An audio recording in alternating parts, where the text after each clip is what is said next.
Hello and welcome to our next assignment. So you guys did fabulous things with your Zentangle and your shading. I have had a look at those. Well done, everybody. Give yourselves a pat on the back.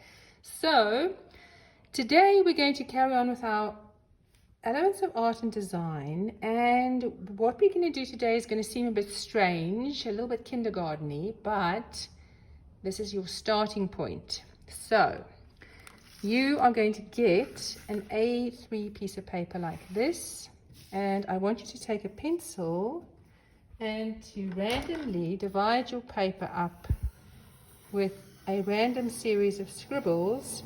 Please don't do too many scribbles, otherwise you're going to have an enormous amount of sections to fill in. So I'm doing sort of an abstract kind of scribble effect like this. Okay, then I want you to take some watercolor. You're going to get some watercolor paint in tubes. Now, I want you to decide whether you're going to use cool or warm colors. A quick recap. Cool colors are all of my greens and my shades of blue and purple. Warm colors are all of the reds.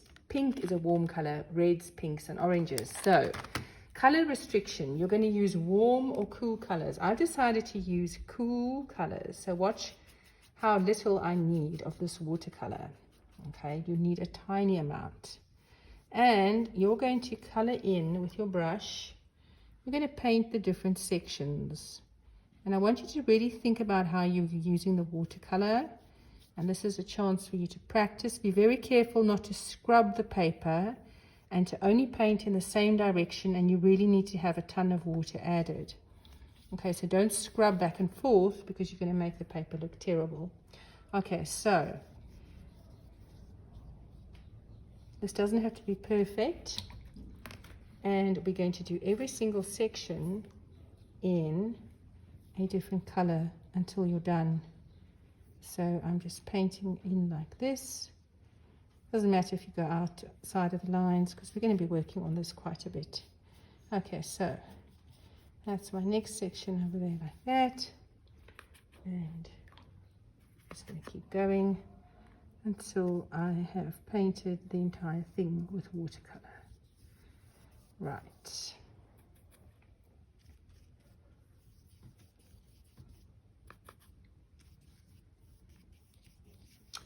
Okay. Next, I think I'll use this different shade. There's a darker shade of green over here that looks like this, and I'm just quickly going to paint that in like that. So this is going to take you a fair amount of time in the lesson to get to the end of this. Okay, keep on going. I've got some purple over here. So you guys get the idea. I'm not going to finish completely. Oops.